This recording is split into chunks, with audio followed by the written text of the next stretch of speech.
Dlouho mi to vrtá hlavou.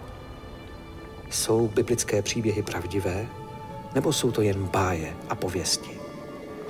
Rozhodl jsem se potom začít pátrat. S tím mi pomáhají 2 děti, Štěpánka a David. Je vůbec možné na tyto otázky najít odpověď? To je cílem našeho pátrání.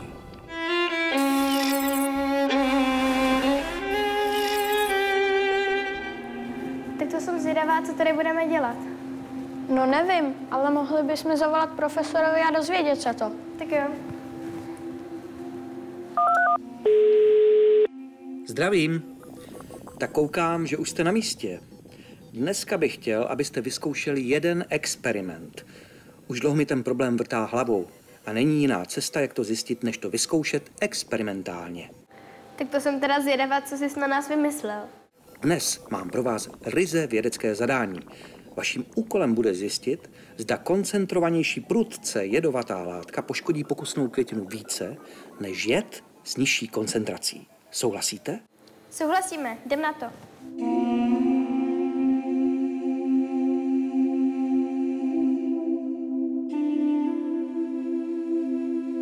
Ten pokus je vlastně takovým podobenstvím. Někde jsem slyšel vyprávět, že hřích je jako smrtelný jed. Když uděláš jeden hřích, třeba někde lžeš, nebo něco ukradneš, nebo tak pak zemřeš. Protože je v Bibli napsáno, že důsledkem hříchu je smrt. A když těch hříchů uděláš 1000, prostě hřešíš stále a hodně, tak zemřeš stejně. Že v tom není rozdíl. Je to prý podobné jako se smrtelným jedem, kterého vypiješ trošku, umřeš, a když vypiješ hodně, umřeš stejně. Každý z lidí udělal nějaký hřích a zaslouží si smrt. A pomoct mu může jen Ježíš. Dnes bychom se měli soustředit právě na Ježíšova podobenství. Podobenství? To už jsem někde slyšel, ale nevím, jak přesně to popsat. Co to je? Tak to bude taky váš úkol. Zjistit, co to jsou podobenství. Posílám vám souřadnici, tak hodně štěstí. Tak si to vyzkoušíme, ne? Sem dáme 1 kapku jedu jako 1 hřích a sem 100 kapek jako 100 hříchů. Tak jo.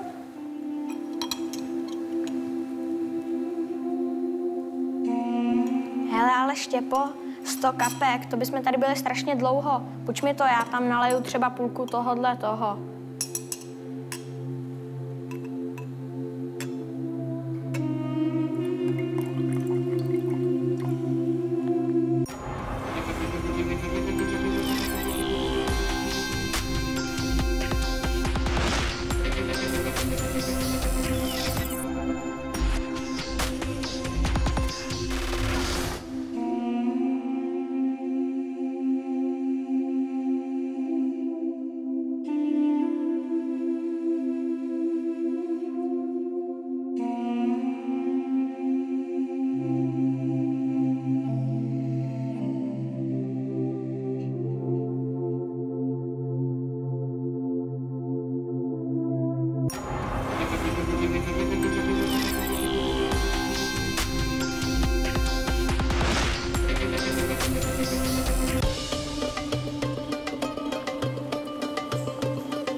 Tak GPS-ka hlásí, že jsme na místě. Tak to jsem zvědavá, co tady budeme dělat. Doufám, že po nás profesor nebude chtít zase nějaký pokus, třeba abychom to tady vyloupili. Pojď, tak jdem hledat Kežku. Hele, a já ji mám. Ukáž, co je tam napsaný. Matouš 13. kapitola, 45. až 46. verš. Zkuste si to představit a rozebrat. A na druhé straně jsou souřadky. Tak se nejdřív podíváme do Bible, ne? Tak jo. Ježíš jim řekl.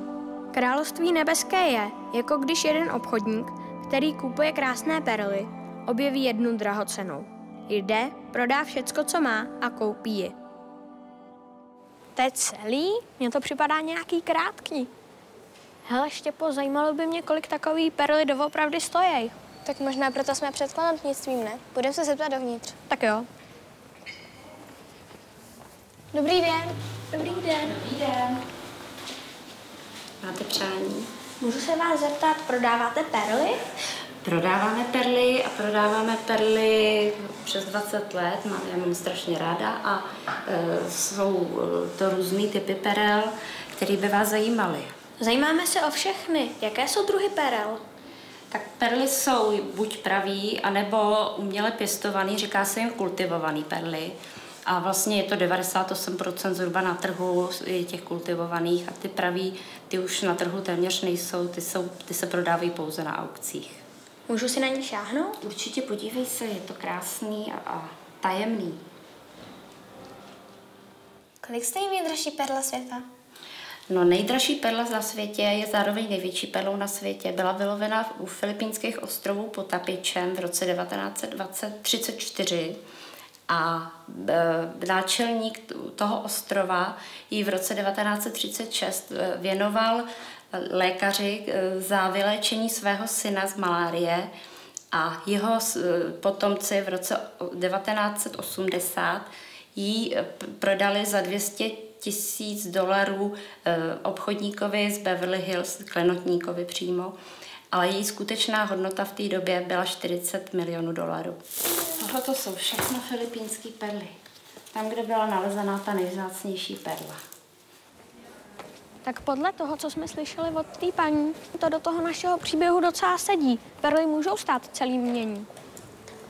No jo, ale pořád jsme nezjistili, proč Ježíš mluvil v těch podobenstvích. Napadá tě něco? Mně nic nenapadá. Tak zavoláme panu Hoškovi. OK. Dobrý den, děti. Jak vám mohu pomoci tentokrát? Dobrý den, dneska se zabýváme podobenstvími. Tak by nás zajímalo, co to vlastně je.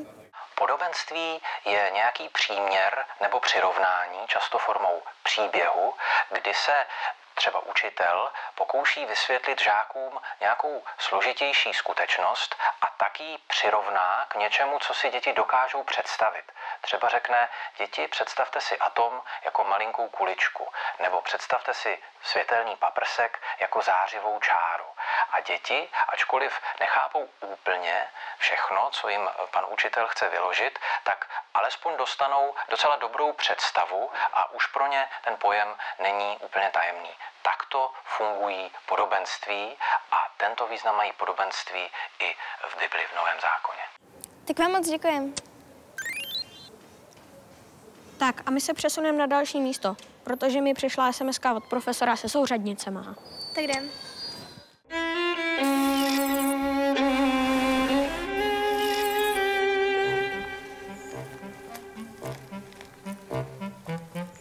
Tak GPSka říká, že jsme tady správně, ale to je nějaký divný. Vždyť tady je nějaký praseťák. Tady to ale pěkně smrdí. Fakt jsme tady správně. No já nevím, ale GPSka říká, že jo. Jsem zvědavá, kde tady budeme hledat kešku. Tak pojď hledat.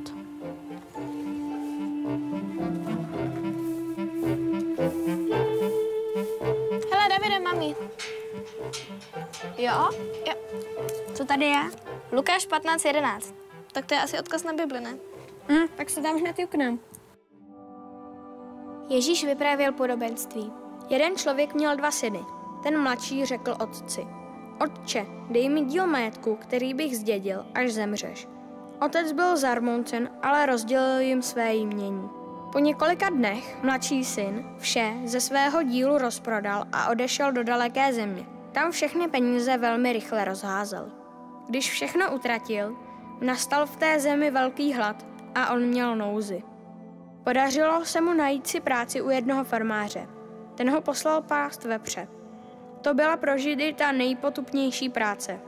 Měl tak velký hlad, že záviděl vepřům i ty slupky a další žrádlo, které dostávali. Ale on neměl ani to.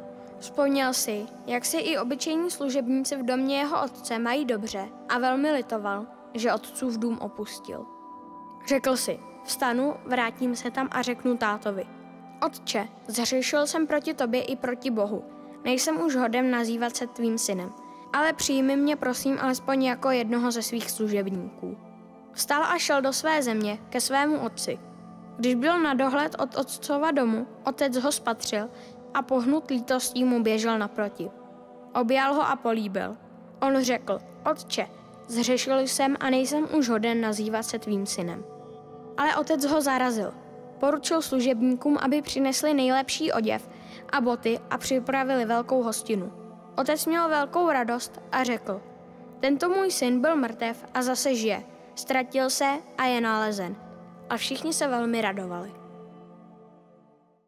Tak už chápu, proč jsme tady u prasečáku. A taky chápu, proč jsem mu chtěla od těch prasat pryč. Strašně to tu smrdí. Nechceš se jít podívat dovnitř? Tak dobře, ale jenom na chvilku. Není tam někdo? Myslím, že ne. Vzduch je čistý. No to bych teda neřekla.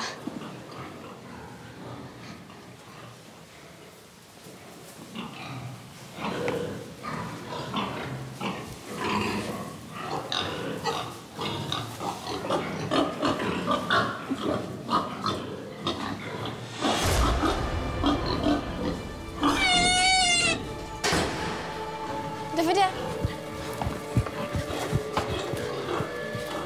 Nech tomu.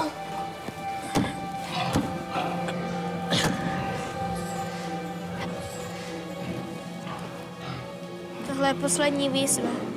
Zanechte pátrání. Jo, kdo to je? Proč nás pronásleduje?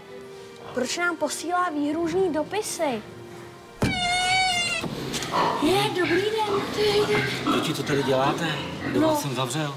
My jsme se sem přišli podívat na prasata a někdo nás tady zavřel. Dobrý den. Děkujeme za záchranu. Za málo, děti, já to šel jsem krmit. Můžu se vás zeptat, kolik tady máte prasat? No, jak kdy, někdy 100, někdy 150, podle zájmu lidí. A co takovýhle prasata žerou? No, prasata žere hlavně šrot, ječný, pšeničný šrot, zaliváme to teplou vodou, no a potom přidáváme soju.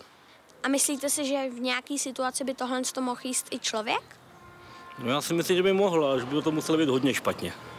Tak ještě jednou děkujeme za záchranu. Děti, nemáte vůbec zač?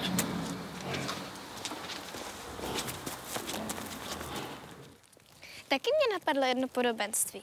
Království boží je jako když jsou lidi dlouho v nějakém smradu. Potom můžou jít na čerstvý vzduch a pořádně zhluboka se nadechnout. Víš co? Zavoláme profesorovi.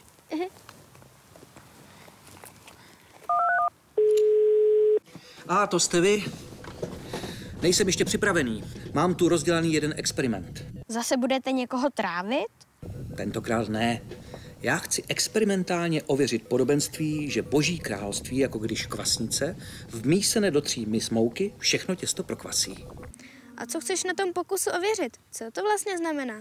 Já bych řekl, že tady Ježíš mluvil o tom, že křesťanství je nakažlivé. Když někdo začne žít s Bohem, projeví se to v jeho životě a pak i lidé okolo, sousedé, spolužáci, příbuzní, vidí ty změny a dostanou chuť také něco ve svém životě změnit. Tak jsem zvědav, jestli se ten pokus vydaří. Jestli to tak opravdu funguje. A co jste zjistili vy? Co to jsou vlastně podobenství? Podobenství Ježíš používal asi především proto, že si lidé dovedli alespoň trošku představit věci, které popisoval. Jsou to vlastně takový přirovnání. Některý nepředstavitelný skutečnosti přibližoval na něčem, co lidé znali z každodenního života. Je také možné, že Ježíš počítal s tím, že jeho výroky budou číst lidé i po staletích. A právě podobenství zůstávají stále platná. To je možné. A jak můžeme podobenstvím rozumět? Asi je důležité vědět, že podobenství se nedá brát doslovně. Je třeba vnímat jeho celkový význam. A také si asi v podobenství může každý najít to, co právě on potřebuje slyšet.